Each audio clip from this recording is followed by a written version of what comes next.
মানে উনি একটা মানে 9 কোটি টাকা দিয়ে হচ্ছে একটা হচ্ছে ফ্ল্যাট কিনেছিল, সেটাও ট্রাস্টের নামে, মানে যেটা তারই কিনতে পারতো, তার নিজের টাকা দিয়ে কিনে। ডক্টর ইউনূস যদি নিয়মিত ট্যাক্স দিতেন তাহলে বাংলাদেশ প্রতি বছর কি পরিমাণ ট্যাক্স পেতেন? আপনি বলছেন তার সম্পদের পরিমাণ 10,000 কোটি টাকা। তার নিয়ন্ত্রণাধীন প্রতিষ্ঠানগুলা সার্বিকভাবে হচ্ছে ফাইন্যান্সিয়াল আপনার হচ্ছে স্টেবিলিটিটা মোর দেন 10,000 crore। রাইট, তাহলে কি কিন্তু পরিমাণ আপনি ওনাকে বললে বলে তো আমার কিছু নাই, ওনাকে গিয়ে বললে তো আমার কিছু নাই, আমার সকল প্রতিষ্ঠান অলাভজনক, আমি কিছুই করি না, আমি থাকি আমার প্রতিষ্ঠানের বাড়িতে। মানে উনি একটা মানে 9 কোটি টাকা দিয়ে হচ্ছে একটা হচ্ছে ফ্ল্যাট কিনেছিল, সেটাও ট্রাস্টের নামে, মানে যেটা তারই কিনতে পারতো তার নিজের টাকা দিয়ে। কিন্তু উনি সবকিছু হচ্ছে একটু ঘুরায় করতে পছন্দ করে। যে জিনিসটা বললাম যে উনি আসলে, বললাম না যে নোবেল পাওয়ার পরে, এটা আমার একটা অবজারভেশন বলি, এটা অন্য হয়নি, উনি আসলে খুব মানে খুব অল্প আপনার হচ্ছে পরিশ্রমে নোবেল পেয়ে গেছে, বাকি যারা আছে তাদের অনেক পরিশ্রম করতে হয়, আসলে রিয়েল টাইম কাজ করতে হয়, তো উনি না পায়, মানে হচ্ছে উনি আপনার হচ্ছে নোবেলটা পাই যাওয়ার কারণে আলটিমেটলি এটা তো ধরেন হচ্ছে যে recognition of the best recognition in the world, এবং সেটাই যদি হচ্ছে আপনি অন্য কোনো একটা অন্য কোনো একটা এজেন্সির কারণে পান, নিজের কাজের না কারণে, তারপর তো আপনার মাঝে এই ধরনের উন্নাসিক মনোভাব তো আসবেই। তো এটাই আলটিমেটলি হচ্ছে এই জিনিসটাই তার প্রতিটা প্রতিষ্ঠান, এবং তার শুধুমাত্র উনি না, ওনার প্রতিষ্ঠান যাদের বলেন, যে আপনি বলেন লামিয়া মুর্শেদ বলেন, বা তার আশেপাশে যে তার গ্রুপ অফ পিপল আছে, আপনি একটা জিনিস খেয়াল করে দেখেন তো, যে ধরেন মানে আমি তর্কের খাতিরে ধরে নিলাম ছাত্ররা তাকে হচ্ছে 5ই আগস্টের পরবর্তী সময়ে এই একটা ক্রিটিক্যাল টাইমে তাকে বসিয়েছে। আপনি আমাকে একটা জিনিস বলেন, ধরেন আওয়ামী লীগকে, মানে আমি আবারও ফর আর্গুমেন্টেটিভ পারপাস, আওয়ামী লীগের কাউকে এখানে নেওয়ার দরকার নেই, তো বাংলাদেশে কি 10টা ভালো লোক ছিল না বিভিন্ন দপ্তরে যাদেরকে নিয়ে উনি করতে পারতেন? উনি কারে করলেন? উনি তার প্রতিষ্ঠানের দীর্ঘদিনে এলাই নূরজাহান বেগমকে হচ্ছে উনি স্বাস্থ্য উপদেষ্টা করলেন, যার স্বাস্থ্য রিলেটেড কাজে কোনো ধরনের হচ্ছে এক্সপিরিয়েন্স নাই। উনি কাজ করতেন গ্রামীণ ফোনে, উনি ডিরেক্টর ছিলেন গ্রামীণ ফোন মানে গ্রামীণ ব্যাংকের, তো গ্রামীণ ব্যাংকে ব্যাংকিং সেক্টরের ধারে ধারে কাজ করে আসছে উনি, ওই জিনিসটাকে হচ্ছে আপনার উনাকে নিয়ে আসছেন, উনি কি লামিয়া মুর্শিদকে নিয়ে আসছেন, যেটা তার হচ্ছে গ্রামীণ সেন্টারের হচ্ছে পরিচালক ছিল, উনি তার ভাতিজাকে বিদেশ থেকে উড়াই নিয়ে এসে হচ্ছে ডেপুটি প্রেস সেক্রেটারি করছেন, উনি তার আরেক আত্মীয়কে উড়াই নিয়ে এসে হচ্ছে বিনিয়োগ বোর্ডের চেয়ারম্যান খারাপ করছেন। না? সো আপনি আমার জিনিসটা দেখেন। আমার একটা কথা বলি, আমি একটা কথা বলি, খারাপ কি বলেন? আমাদের প্রেসিডেন্ট ডোনাল্ড ট্রাম্প, তিনি ট্যাক্স দেন না। তিনি, আমার মনে আছে 2020 সালে তিনি ট্যাক্স দিয়েছিলেন $719, মানে আমার চেয়েও কম ট্যাক্স দিয়েছেন। আমি তার চেয়ে বেশি ট্যাক্স দিই, রাইট? তো তিনি তার মেয়েকে তার উপদেষ্টা বানিয়েছেন, তিনি তার মেয়ের জামাইকে উপদেষ্টা বানিয়েছেন। তো এই আমাদের না আপা, আমেরিকাতেও তো আছে। তো আমার ডক্টর ইউনূস না করলে অসুবিধাটা কোথায় আপনাদের? অসুবিধাটা কোথায়, আমি আপনাকে বলি। আপনি ট্রাম্পের বিভিন্ন ইস্যুতে অনেক সমালোচনা করতে পারেন, ব্যক্তিগত ইস্যু, কারণ একটা পদে জায়গা থাকলে হচ্ছে এরকম করে, বাট উনার অনেক কাজে উনার চুক্তি বলেন, উনি আজকে আপনার হচ্ছে সৌদি আরবে যাচ্ছে, $500 বিলিয়ন চুক্তি করে নিয়ে আসতেছে, ওই চুক্তি তো হচ্ছে নিজের না, এইটাতে এই দ্বারা উপকৃত হচ্ছে কি, রাষ্ট্র উপকৃত হচ্ছে। উনি ব্যক্তিগত ভাবে হয়তো তার বেনিফিটটা ডোনাল্ড ট্রাম্প এনশিওর করছেন, ট্যাক্স দিচ্ছেন না বা সামথিং লাইক দ্যাট, কিন্তু উনি যখন প্রেসিডেন্টের চেয়ারে বসছেন, সেটা কিন্তু হচ্ছে তার আমেরিকার স্বার্থকে উনি সর্বাগ্রে প্রাধান্য দিচ্ছেন। ডক্টর ইউনূসের এন্টায়ার লাইফে আপনি আমাকে একটা কাজ দেখান যেটা এই দেশের মানুষের জন্য, দেশের বাংলাদেশ রাষ্ট্রের পক্ষে উপকারী কাজ হয়েছে। এটা ধরেন আগে নয় বলতে পারতো না, এখন তো গত 1 বছরে উনি শফিকের মতো কয়েকটা মাইক ভাড়া করে রেখেছে। এখন তারা বলুক যে তুমি আসলে হচ্ছে এই যে তার 50টা প্রতিষ্ঠান, এগুলো কেন হচ্ছে লোকসানের প্রতিষ্ঠান, এই প্রতিষ্ঠান দিয়ে কয়টা মানুষের হচ্ছে ভাগ্য চেঞ্জ করেছে, সেগুলাকে লাভজনক না করে কেন উনি আবার নতুন নতুন দোকান খুললেন, বিশ্ববিদ্যালয় নিলেন, আপনার করলেন। তো পার্থক্য হচ্ছে যে ডোনাল্ড ট্রাম্পের সাথে হচ্ছে পার্থক্যটা এই জায়গাতেই, ইউনূসের কোন পর্যায়ে তার অ্যাক্টিভিটিস, এন্টায়ার লাইফের অ্যাক্টিভিটিস কোন পর্যায়ে দেশের প্রতি, দেশের মানুষের প্রতি ন্যূনতম কোনো হচ্ছে মমত্ব বোধ নাই। আপনার দেশের রাইজিং বর্তমান ইস্যুগুলো দেখেন, একটা ইস্যুতেও তার এই ধরনের কোনো মানে দেশ তাকে কোন রকম হচ্ছে আপনার অনুভূতিকে নাড়া দেয়, এরকম কোন উদাহরণ তার এন্টায়ার লাইফ আপনি পাবেন না। জি। এমনিতে ধরেন বলা হয় যে ডক্টর ইউনূসের ক্ষমতার উৎস বিদেশে। সেই ক্ষমতার উৎস কি তার এখনো একই রকম শক্তিমান সম্পর্কে আছে? এটা এটা ধরেন হচ্ছে যদি আপনি আমার নর্মাল পারসেপশন বলেন, আমি যতটুকু বুঝি, আমি আপনার হচ্ছে আমার পড়াশোনা দিয়ে বা রাজনীতি সচেতনতা থেকে যতটুকু বুঝতে পারি, যে ইউনূসের নিয়োগকর্তা যারা ছিল, তার ভাষায় তার নিয়োগকর্তা ছাত্ররা, বাট এটা খুব ভালো মতোই জানি যে আমরা যারা আন্তর্জাতিক রাজনীতি জানেন, তারা বুঝেন তার নিয়োগকর্তারা তার প্রতি খুশি হওয়ার মতো হচ্ছে কোনো কিছু খুশি না, এখন খুশি না এই কারণে, কারণ যারাই আপনাকে নিয়োগ করবে তারা মানে অবভিয়াসলি চাইবে যে আপনি তাদের স্বার্থটা দেখবেন, কিন্তু তার মানে এটা হচ্ছে যদি আপনি আলাদা করে হচ্ছে একটা ম্যাচ ক্রিয়েট করেন, যে ম্যাচ গিয়ে হচ্ছে আবার আমাকে গিয়ে হচ্ছে ক্লিয়ার করতে হবে, এইটা কেউ করে না। সো ইউনূস যারা ইউনূসের জন্য হচ্ছে সে ব্লাইন্ড চেক দিয়ে রেখেছে, অনেকেই অনেক কিছু হচ্ছে নিচ্ছে। আমরা বাংলাদেশে হচ্ছে মার্কিন সৈন্য দেখতে পাচ্ছি, আমরা এনডিএ চুক্তি স্বাক্ষর দেখতে পাচ্ছি, আমরা আপনার হচ্ছে মানি উই করিডোরের নামে অনেক ধরনের কথাবার্তা শুনতে পেয়েছি। তো অনেকগুলো ইস্যুতে আমাদের রাষ্ট্রীয় স্বার্থ অলরেডি ক্ষুণ্ণ হয়েছে ইউনূসের কারণে, কিন্তু তারপরেও ইউনূসের প্রতি তার নিয়োগকর্তারা খুশি না বলে মনে হয় এই কারণে যে তারা জিনিসটা প্রপারলি যেভাবে করা দরকার সেভাবে না। কারণ দেখেন এই জিনিসগুলো কিন্তু কোনো না কোনো ভাবে আমার সামনে চলে আসছে, মানুষজন এটা নিয়ে কথা বলার সুযোগ পাচ্ছে, অর্থাৎ গুছায় সেই জিনিসটা করতে পারে না, কারণ ইউনুস তার লাইফে কোনো কাজ গুছায় করতে পারে নাই। জি, বুঝতে পেরেছি। না পারার কারণটি কি? এই যে আবার বললাম একটাই, আপনি যদি দেখে যান আপনার হচ্ছে যে আমি যদি কোনো কাজ ভুল করে করি আইন তো আমাকে ধরবে না, আমি তো লোবেন লরিয়েট। একদম আপনার যদি তার এন্টার লাইফ দেখেন, আমি ফর শিওর যে নিরপেক্ষভাবে তার জীবনে আমরা যখন এখনো যখন ইউনুস নিয়ে কথা বলি এটা একটা পার্টিজান কথা মনে হবে, এক পক্ষ ইউনুস অ্যাপোলজাররা একরকম ভাববে আরেকজন ভাববে, বাট যাই বলেন না কেন এভরিথিং ইজ ডকুমেন্টেড। আপনি যদি তার জার্নিটা এজ এ হোল দেখেন একদিন তো জিনিসগুলো ডকুমেন্টেড হবে, তখন মানুষজন বুঝতে পারবে যে তার ফর দ্য হোল লাইফ এই যে উন্নাসিকতা, সিস্টেমকে বা আপনার হচ্ছে লকে অমান্য করা, নিজেকে সুপিরিয়র ভাবা, এবং খুব খুব এবং এগুলো সে করতে পারতো এই কারণে উনি he is a pathological liar. মানে উনি আপনি যখন কথা বলবে আপনি দেখেন উনার থেকে নিরীহ মানুষ, উনি হাসতে হাসতে এমন ভাবে কথা বলবে যে উনার থেকে কোনো কিছু দায় নাই। এবং এখনো দেখেন, এবং সবসময় ওনার কার্যক্রমের ক্ষেত্রে কি কোনো যে ইভেন তার প্রতিষ্ঠানগুলোর ক্ষেত্রে উনি সবসময় হচ্ছে এসকেপ বোট রেডি করে রাখে, যে একটা বড় কারণ হচ্ছে এটা। আপনি দেখেন সাম্প্রতিক সময়ে কি হয়েছে যে যখনই সিচুয়েশন দেশে খারাপ হয় উনি কোনো একটা ইস্যু সামনে নিয়ে আসেন। মাঝখানে যখন হচ্ছে ল এনফোর্সমেন্ট পরিস্থিতি এখনো খারাপ, কিন্তু যখন খুব মানে টানা কয়েকটা হচ্ছে আমরা ধর্ষণ এই ধরনের ঘটনা দেখতে পেলাম, আমরা দেখতে পেলাম কি উনি হচ্ছে ডেকে বললো যে হচ্ছে যে আমি আর থাকবো, আমি পদত্যাগ করবো। তো এটা বলার কারণটা কি? কারণটা হচ্ছে যে আমি তো চলে যেতে চাই, আমাকে তারা জোর করে রাখে। আপনি এই যে দেখেন যে কিছুদিন পরে যে হচ্ছে আপনি ইউএনজি তে হচ্ছে সম্মেলন হতে যাচ্ছে, উনি কোথায় নিয়ে যাচ্ছেন? ইউএনজি সম্মেলনের কাজটা কি আপনি দেখেন যে এখানে বিভিন্ন রাষ্ট্রের প্রতিনিধিরা আসে, রাষ্ট্রদের সাথে ইউএন কনফারেন্সে যেমন আলোচনা হয় এর বাইরে বিভিন্ন ধরনের সাইট বৈঠক হয়, আলোচনা হয়, এবং প্রত্যেক রাষ্ট্র তার রাষ্ট্র সরকার তার স্বার্থ সংশ্লিষ্ট বিষয়গুলোকে এখানে প্রেজেন্ট করে। আপনি এখানে নিয়ে যাচ্ছেন হচ্ছে 4 রাজনৈতিক দলের 4 প্রতিনিধিকে। কেন নিয়ে যাচ্ছেন? যে সিম্পল একটা বিষয় যে ইন্টারন্যাশনাল কমিউনিটি বোঝানো, দেখো আমার সাথে সকল রাজনৈতিক দল আছে। নাম্বার 1 হচ্ছে এটা, নাম্বার 2 হচ্ছে যে এই গত 1 বছরে যে দেশে মেস্টার সিচুয়েশন হয়েছে, দেশের সার্বভৌমত্বকে হচ্ছে ধ্বংস হওয়ার মতো হচ্ছে অনেকগুলা বিষয় তৈরি হয়েছে, এখনো পুরোপুরি ধ্বংস না হলেও দেশের মানুষজনের হচ্ছে জীবন আজকে হচ্ছে দুর্বিষহ হয়ে গেছে। সবগুলোর দায়ভার কিন্তু হচ্ছে উনি ডিস্ট্রিবিউট করে দিবে হচ্ছে এই পলিটিক্যাল লোকজনকে। আপনি খেয়াল করে দেখেন কিছু হলেই উনি হচ্ছে যমুনাতে ডাক দেয়, 4-5টা পলিটিক্যাল পার্টিকে নিয়ে ডাক দিয়ে তারা একটা হাস্যজ্জ্বল ছবি তুলে আপনার হচ্ছে সজীব সেটা হচ্ছে নেটে ছেড়ে দেয়। মানে তার বক্তব্যটা হচ্ছে এই কারণে যে যাই হোক না কেন এটা ডক্টর ইউনূস কিছু করে না, উনি এটা করে সেটা করে। এখানে ঠিক আছে যে ধরেন নূরজাহান বা ধরেন হচ্ছে যে যাদেরকে উনি হচ্ছে উপদেষ্টা বা পদ দিয়েছে তার একটা বড় কারণ হচ্ছে তারা কিন্তু throughout the whole life ইউনূসের ধরুন লাইফ সাইকেলে ইউনূসের বিভিন্ন ধরনের এই ধরনের হচ্ছে অপকর্ম বলেন অন্যায় বলেন সেগুলোর লাইবিলিটি কিন্তু তারা বহন করে এসেছে। এই নূরজাহান বেগম বলেন, লামিয়া মুর্শিদ, মানে সুপিরিয়র রেসপন্সিবিলিটি কিন্তু অনেক সময় তারা নিয়েছে বলে আজকে ইউনূস তাদেরকে সুযোগ পাওয়া মাত্র ম্যাক্সিমাম ফেসিলিটেশনটা দিয়েছে আর কি। আমি শেষ করব আপনার কাছে শেষ প্রশ্ন যে আগামী 16ই ডিসেম্বর, আপনি একজন গোয়েন্দা কর্মকর্তা তাই না? আগামী 16ই ডিসেম্বর কি বাংলাদেশের মানুষ স্বাধীনভাবে 16ই ডিসেম্বর উদযাপন করতে পারবে, নাকি ডক্টর ইউনূসের অধীনে 16ই ডিসেম্বর হবে?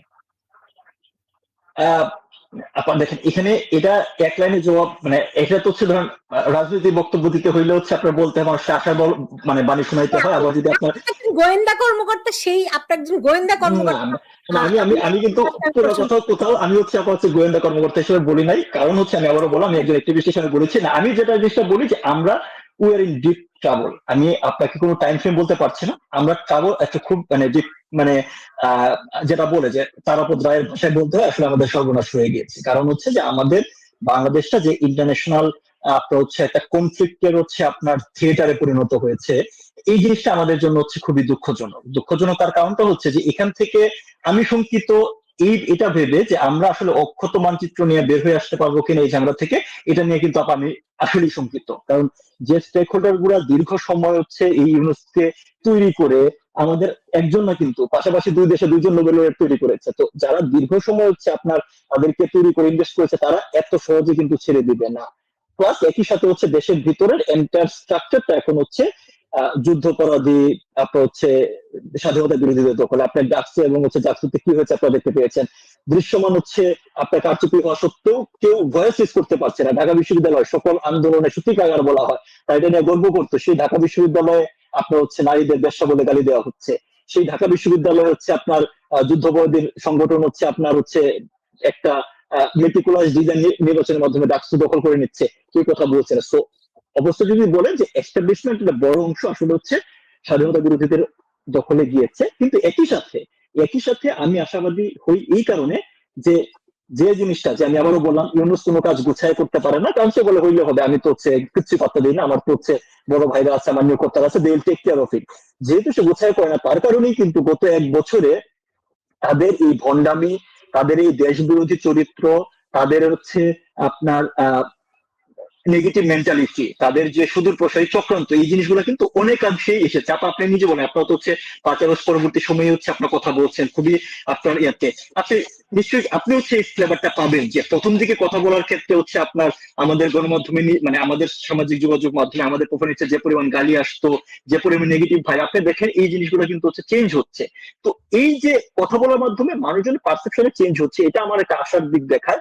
কিন্তু টাইম ফ্রেমটা বলা কঠিন এই কারণে যে আসলেই মানুষজন হচ্ছে ঐক্যবদ্ধভাবে ভয়েস রেজ করা ছাড়া এই গাছটা থেকে উঠে আসা আমাদের জন্য কঠিন। জি, নিঃসন্দেহে তাই। আরেকটি প্রশ্ন আপনাকে করতেই চাই। ধরেন আপনি নিশ্চয়ই দেখেছেন যে চিটাগং সহ বিভিন্ন জায়গায় মাইকিং করা হচ্ছে যাতে করে আওয়ামী লীগের লোকজনকে বাসা ভাড়া দেয়া না হয়, এবং মাইকিং করছে পুলিশ। এই পুলিশ সদস্যদেরকে 5ই আগস্টের আগে পরে কি নির্বিচারে হত্যা করা হয়েছে, তাই না? তো পুলিশের দায়টি কোথায় যে তারা এভাবে করে মাইকিং না, করছে? এইখানে আমি এই জিনিসটা তো হচ্ছে আমি যেভাবে বিষয়টা দেখি, আমি এখনো মনে করি কারণ যেহেতু হচ্ছে আমার লম্বা কর্মসময়ে আমার পুলিশের অনেক কর্মকর্তা, অনেক সদস্যের সাথে কাজ করার সুযোগ হয়েছে। আমি ব্যক্তিগতভাবে ফিল করি যে তারা তাদের সহযোদ্ধাদের, তাদের হচ্ছে ব্রাদার ইন ইউনিফর্মদের যে হত্যাযোগ্য, এটা তারা মন থেকে ফিল করে, তাদের বেশিরভাগই ফিল করে, এবং তারা এটা হচ্ছে প্রতিবিধান চায়। কিন্তু আপনাকে একটা জিনিস বুঝতে হবে যে এই যে ইউনুস আপনার হচ্ছে ক্ষমতা দখলের পর, সে কিন্তু হচ্ছে ইউনুস ক্ষমতা দখলের পরে বাংলাদেশের সবচেয়ে বড় ক্ষতি কি হয়েছে, ইউনুস তার কিছু ট্যাক্স বাতিল করে নিয়েছে, আপনার কিছু লাইসেন্স দিয়েছে, তাতে বাংলাদেশে কিচ্ছু আসে যায় না। লিটারেলি বললাম এগুলো কিছুই না। এবং আমি আবারও বলি, আমি যখন কাজ করেছি সেটা ইউনুস আমার কাছে স্পেশাল কোনো সাবজেক্ট না, এটা 8-10টা কাজের মতোই ছিল। তো এটা তার ব্যক্তিগত ব্যাপার। কিন্তু ইউনুসের এই ইন্টারিম আপনার হচ্ছে অবৈধ এই অন্তর্বর্তী সরকার, যেগুলো হচ্ছে বাংলাদেশের ফান্ডামেন্টাল স্ট্রাকচার গুলো ধ্বংস করছে। এই যে আপনার হচ্ছে যে পুলিশের যে আপনার এখন যে বক্তব্য বিবৃতি, এটাও কিন্তু এই পুলিশ বাহিনীকে ধ্বংসের একটা ষড়যন্ত্র। আপনি দেখেন তার শীর্ষ পর্যায়ে অনেক আগে রিটায়ার্ড হওয়া বিভিন্ন অভিযুক্ত অনেক কর্মকর্তাদের নিয়ে এসে হচ্ছে আইজিবি বানানো হয়েছে, এবং বিভিন্ন গুরুত্বপূর্ণ পদে যারা বর্তমানে পুলিশের নীতি নির্ধারক, সেই পদগুলোতে কিন্তু হচ্ছে ইউনুস তার চিরিপিট কিছু লোকজনকে নিয়ে বসিয়েছে। তো এখন তো ধরেন পুলিশই যে কোনো বাহিনীতে আলটিমেটলি শীর্ষ পর্যায় থেকে যে তাই হচ্ছে মাঠ পর্যায়ে যে নির্দেশনা দেওয়া হয়, তাদের কমান্ডের কারণে তারা বাস্তবায়ন করতে। স্যার, আপনি যেটা করেছেন অসাধারণ সুন্দর একটা জিনিস হয়েছে, এটা একটা ঐতিহাসিক মুহূর্ত, এবং এর সাথে ভালো কোনো সিদ্ধান্ত হয় না। এটা দলের মধ্যে এইভাবেই কথাবার্তা হচ্ছে। দলের বাইরে যারা প্রতিপক্ষ তারা রিয়াকশন দেখাচ্ছে, কেন দেখাচ্ছে এটা তো আমি আগেই বললাম, যে এই কারণে যে আমাদের এখন কি হবে। তো এটার প্রতিক্রিয়া ফলাফল পেতে আমাদেরকে আসলে এই জুন মাসের পুরোটা সময় ব্যয় করতে হবে, আরো 2 সপ্তাহ করতে হবে। যদি জুলাই চার্টার করা হয়, জুলাই চার্টার করার পরে যেটা সরকার কৌশল হিসেবে নিয়েছে যে তার একটা পিসফুল টাইম দরকার, এবং সে এমন একটা জুলাই চার্টার তৈরি করবে যে জুলাই চার্টার দেখে জনগণ খুশি হবে। জুলাই চার্টার দেখে এনসিপি, জামাত, অন্যান্য যারা ইসলামিক দল আছে তারা খুবই খুশি হবে। কিন্তু সম্ভাব্য বিএনপি, আওয়ামী লীগ এবং বড় বড় দলগুলো তারা বেজার হবে, মানে ওখানে এমন কথাগুলো থাকবে। তো ওই সময়টিতে ওই জুলাই চার্টারটা সে যদি একবার সাবমিট করতে পারে জনগণের কাছে, তখন সে একটা পপুলার ভোট পেয়ে, পপুলার সমর্থন পেয়ে একটা গণভোটের দিকে, কিংবা ধরুন অন্য একটা রেফারেন্ডামের দিকে সে যেতে পারে। তখন বিএনপির যে আসল আন্ডারস্ট্যান্ডিং, তার যে আসল মন মানসিকতা, বা তারেক রহমান সাহেব আসলে ইউনূস সাহেবের সাথে এই বৈঠকটা করে ভুল করেছেন না ভালো করেছেন, এটা ঠিক ওই জুলাই চার্টারটা ঘোষণা দেওয়ার সঙ্গে সঙ্গে এটা বোঝা যাবে আর কি।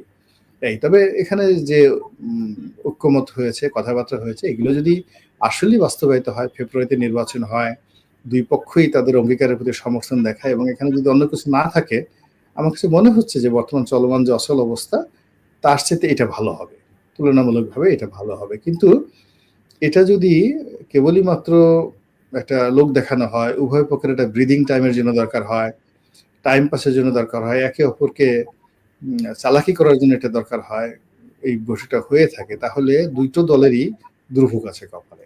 বিএনপিরও দুর্ভোগ আছে, বিকজ তারা বন্ধু হারিয়ে ফেলেছে এবং ফেলবে আরো। আর ডক্টর মোহাম্মদ ইউনূসেরও বিশ্বাসযোগ্যতা, গ্রহণযোগ্যতা, বন্ধু হারানোর ক্ষেত্রে তার যে রেকর্ড সেটা আরো বাড়বে। এবং এখানে মূল ব্যাপার হলো যে এখানে তো কতগুলো পাওয়ার হাউস আছে, এখানে একটা রাজনৈতিক power house, BNP, Jamaat, NCP, this a political force.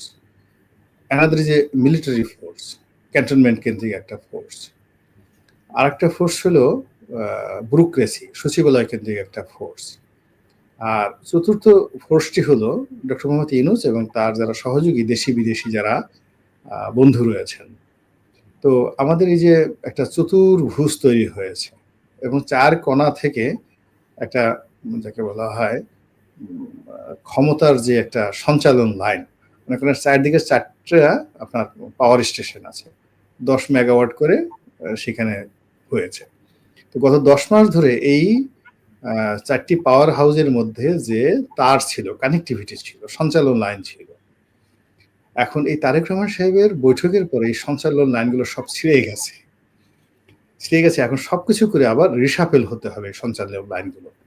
জামাতের সঙ্গে এনসিপির সঙ্গে ডক্টর মোহাম্মদ ইউনূসের, ডক্টর মোহাম্মদ ইউনূসের সঙ্গে বিএনপির সঙ্গে সেনাপ্রধান জনাব ওয়াকারুজ্জামানের যে একটা সম্পর্কের কথা শুনছিলাম, সেটা এই সবগুলোই আসলে আগামী 15 দিনের মধ্যে বা 2 সপ্তাহের মধ্যে এগুলো আবার নতুন করে স্থাপিত হবে এবং তখন বোঝা যাবে যে এই বৈঠকটা কে কিভাবে নিয়েছেন।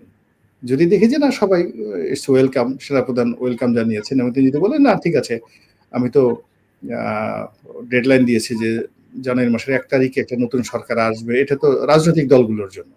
তো সেখানে প্রধান রাজনৈতিক দল বিএনপি যদি চায় ফেব্রুয়ারি মাসে, আমার কি পক্ষে বলার আছে, কোনো অসুবিধা নেই। তিনি যদি এই কথা বলেন তাহলে কোনো সমস্যা নেই।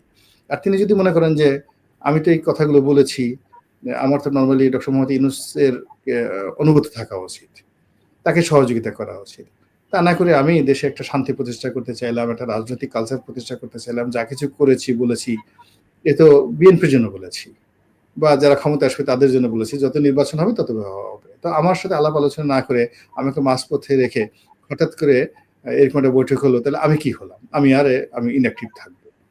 এখন এই জিনিসটা যদি তিনি অভিমান করেন, সেটারও কিন্তু ভীষণ রকম একটা নেতিবাচক প্রতিক্রিয়া হবে আমাদের এই রাজনীতিতে, যেটা এই মুহূর্তে বোঝা যাচ্ছে না, হয়তো সপ্তাহ 2 লাগবে টোটাল জিনিসটা করতে। কিন্তু ধরেন তারেক রহমানের বিরুদ্ধে মামলা, তারেক রহমানের সঙ্গে সেনাবাহিনীর সম্পর্ক, তারেক রহমান ব্রিটিশ নাগরিকত্ব নিয়েছেন, এই সবকিছু মিলিয়ে একটু জটিলতা আছে কিনা? আমাদের দেশে আসলে কোনো জটিলতা নেই। এখানে হলো আমাদের মানুষ হলো ক্ষমতার পূজারি। তারেক রহমান সাহেব ব্রিটিশ নাগরিক কেন, আর যদি 10টা দেশের নাগরিক হন কিছু আসে যায় না, যদি তিনি ক্ষমতা পেয়ে যান। আর যদি তিনি ক্ষমতা না পান তাহলে তার প্রতি পদে পদে বিপত্তি হবে, তিনি বাংলাদেশে আসতে পারবেন না। আর তিনি যদি ক্ষমতা পেয়ে প্রধানমন্ত্রী হন, তার দল সংখ্যাগরিষ্ঠ পায়, তাহলে তিনি কোন দেশের নাগরিক কি না কি এগুলো সবই তখন মানে সবাই আরো এটা নিয়ে জারি গান বানাবে যে আমাদের নেতা এরকম, যে স্বয়ং ব্রিটেনের রাজা চার্লস দ্য থার্ড তিনি ডেকে তারেক রহমান সাহেবের বাসায় দেখা করে তাকে নাগরিকত্ব দিয়েছেন। এত সম্মানের একটা নাগরিকত্ব কি ফেরানো যায়? হ্যাঁ, এইভাবে মানুষ বলতে থাকবে। হ্যাঁ, আমার নেতাকে চেনো, সে কি অবস্থা, তার স্ত্রী অক্সফোর্ড থেকে পাশ করেছেন, হার্ভার্ড থেকে পাশ করেছেন, ক্যামব্রিজ থেকে, মানুষ বানাতে থাকে। হ্যাঁ, আপনি ওই অবস্থায় যে এখন ডক্টর মোহাম্মদ ইউনূস গেলেন, তিনি কি পুরস্কার পেয়েছেন না পেয়েছেন বড় ব্যাপার না, তার যারা ভক্তবৃন্দ তাদের বক্তব্য হলো যে এই মহাবিশ্বে কোনো তৃতীয় বিশ্বের কোনো ব্যক্তি এইভাবে রাজার পুরস্কার পায়নি। একটা সরকার প্রধান বাংলাদেশ থেকে গেছেন, এরকম একটা পুরস্কার পেয়েছেন, উই শুড সেলিব্রেট। এটা হলো বেসিক্যালি ডক্টর মোহাম্মদ ইউনূসকে তেল মারা না, এটা হলো ক্ষমতাকে সেলুট করা। তো এখন তারেক রহমানের যা কিছু বদনাম, এখন উনি একটু বিপদে আছেন, চাপে আছেন, এই জন্য আমরা বলার সুযোগ পাচ্ছি। কিন্তু যদি উনি এসে উল্টা আমাকে চাপ দেওয়ার পর আমি তো বলবো, আমি তো তাকে নর্মালি ভাইয়া ডাকি যে কেমন আছেন ইত্যাদি, তখন তো আমি তো তাকে স্যার ডাকবো। হ্যাঁ, যে স্যার আপনি তো ঠিকই করেছেন। এটা হলো আমাদের দেশের স্বাভাবিক ক্যারেক্টারিস্টিক্স। এখন ধরেন জামাত কিংবা এনসিপি এরা এই বৈঠকটাকে স্বাগত জানিয়েছেন, আবার তারা বলছেন যে কি বলে এটাকে, যে জুলাই চার্টারের আগে কিছুই করা যাবে না। হ্যাঁ, জুলাই চার্টারের দিকে তাদের এত কনসেন্ট্রেশন দেওয়ার কারণটা কি? এখানে আসলে জুলাই চার্টারটা তাদের অস্তিত্বের জন্য দরকার, তাদের ইন্ডিপেন্ডেন্টের জন্য দরকার, তাদের সেফ এক্সিটের জন্য দরকার। এটা তাদের জীবন মরণ সমস্যা। এখন তারা যে বৈঠক করছে, বিদেশে যাচ্ছে, যা কিছুই করছে, সেটা হলো আসলে একটা ভয় আতঙ্ক থেকে সময় কাটানোর জন্য। কিন্তু তারা জানে যে নির্বাচন এখন সুন্দর একটা সুষ্ঠু নির্বাচন করার জন্য যে আইন শৃঙ্খলা দরকার, যিনি ডক্টর মোহাম্মদ ইউনূস তার সমস্ত মিলিটারি পাওয়ার নিয়ে তার বাসার সামনে 100 গজ, পিছনে 100 গজ, চারদিকে 100 গজ তিনি ক্লিয়ার রাখতে পারেন। এখন তার বাসার সামনে এরশাদ যখন বৈঠক করে, তাকে তার লোক মির্জা ফখরুল সাহেবকে টেলিফোন করে তাকে তার সাহায্য নিয়ে তার রাস্তা ক্লিয়ার করতে হয়। এরপরে বাংলাদেশে যারা তার বিরুদ্ধে কথাবার্তা বলছেন, তারা তো প্রকাশ্যে বলছে যে বিএনপি যদি সামান্য একটু ধাক্কা মারে, তাহলে সেনাবাহিনী ছাড়া তাকে ওই বাসা থেকে কেউ বের করতে পারবে না। বিএনপির অনেক নেতা বলছেন যে সে এত বিপদে পড়েছে যে তাকে প্লেন চালিয়ে সেই ইংল্যান্ডে গিয়ে তারপর আমার নেতার সঙ্গে দেখা করতে হয়েছে। তো ইট মিনস যে তার নিজের যে অস্তিত্ব, সেই অস্তিত্বটাই এখন প্রশ্নের মুখোমুখি। তো সেখানে তিনি একটা ভালো নির্বাচন করবেন, মানুষজনকে ভোট দিবে, সিল পিটানো হবে না, এ চিন্তা আমাদের বাংলাদেশের একটা তেলাপোকার মাথায়ও আসবে না। তেলাপোকাকে বলেও ও বিশ্বাস করবে না। মুহূর্তের ভিতরে তার পাখা টাখা সব পড়ে যাবে। আপনি একটা তেলাপোকার মধ্যে সফটওয়্যার ঢুকাই দেন যে বাংলাদেশের এখন যে সার্বিক অবস্থা, এই অবস্থা, এই সফটওয়্যারে তারপরে তারা জিজ্ঞাসা করেন যে বাংলাদেশে একটা ফেয়ার ইলেকশন সম্ভব, নির্দলীয়, নিরপেক্ষ, এবং সেখানে জনগণ ভোটাধিকার প্রয়োগ করবে, অংশগ্রহণমূলক নির্বাচন, 70 to 80% লোক সেখানে ভোট কেন্দ্রে আসবে বিএনপিকে ভোট দেওয়ার জন্য। একটা তেলাপোকা বলবে নো নো নো, পাগল হয়ে যাবে 2-3 বার জিজ্ঞাসা করবে। তো এইরকম যে অবস্থা, সেই অবস্থাতে উনি নিজেও জানেন যে এটা সম্ভব না। এই নির্বাচন সুন্দরভাবে করার জন্য টাকা দরকার, এবং আপনি চিন্তা করেন যে একটা নির্বাচন করতে অ্যাটলিস্ট এখানে রাষ্ট্রের, যদি একটা জাতীয় নির্বাচন করা দরকার, রাষ্ট্রের 1,500 থেকে 2,000 কোটি টাকা রাষ্ট্রের লাগবে। আর আমাদের যারা জনগণ প্রার্থী আছেন তাদের খরচ হবে ধরেন আরো প্রায় 10,000 কোটি টাকা। এই 12,000 কোটি টাকাতে আপনি খরচ করবেন, ইকোনমিতে 12,000 কোটি টাকা থাকতে হবে, তো সারপ্লাস থাকতে হবে, তো টাকা আসবে কোত্থেকে? হ্যাঁ, মানুষ তো বসে আছে, রনি সাহেব ইলেকশন করবে, ইলেকশনের সময় কোটি কোটি টাকা খরচ করবে, তাকে আচ্ছা মতো এক্সকিউজ করে আমি কলা খাবো, জামা বানাবো, ঘড়ি কিনবো, মোটরসাইকেল কিনবো ইত্যাদি। তারা তো বসে আছে, এই যে ইলেকশন কেন লাফাচ্ছে কেন? They will get money. আবার আমি এমপি হবে, এমপি হওয়ার পর মানুষ পাবলিক টিয়ার পাবে, কাপে খা পাবে, যে যার মতো করে গুনছে। 2 দিন পর যদি দেখা গেল যে আমি দিতে পারছি না, তারা তো আমাকে গালাগালি করবে। আসলে যা কিছু বলে সবকিছুর সাথে তো একটা অর্থযোগ রয়েছে, সেই অর্থটা তো নেই এখন, সরকারেরও নেই, জনগণেরও নেই। এই এখন বাজেটেও কোনো বরাদ্দ নাই। হ্যাঁ, বাজেটে তো কোনো বরাদ্দ আমি দেখিনি, তো বাজেটে কোনো বরাদ্দ নেই, ইত্যাদি ইত্যাদি সবকিছু হঠাৎ করে কোনো একটা জায়গা থেকে দেওয়ার মতো টাকাও নেই। তো এখানে নির্বাচনটা বড় কথা নয়, মূল ব্যাপারটা হলো তারা একটা সময় পার করে একটা নিরাপদ পরিবেশ চাচ্ছে, এবং তার জন্য একটা বিপ্লবী সরকার, জুলাই সরকার, এটি যদি সেটা হয়ে যায়, তাহলে যে সকল প্রশ্ন বিচার করা, সরকার অবৈধ, তারপরে শেষে ইত্যাদি ইত্যাদি যে সকল অভিযোগগুলো করা হচ্ছে, একটাও থাকবে না। এই জিনিসগুলো তারা একটা সেফ এক্সিট পেয়ে যাবে। এই জন্য হয় কি, জুলাই চার্টারটা আমাদের এখন আজকে যেমন রাতে বেঁচে থাকতে হলে আমাকে ভাত খেতে হবে, তারও বেঁচে থাকতে হলে জুলাই চার্টারটা লাগবে। এই জুলাই চার্টারটা নিরাপদে তৈরি করার জন্য তার একটা পিসফুল টাইম দরকার, এবং সেই টাইমের জন্য এই যে এই বৈঠকটা ডক্টর মোহাম্মদ ইউনূসের জন্য just like a magical instrument হিসেবে কাজ করেছে এবং করবে।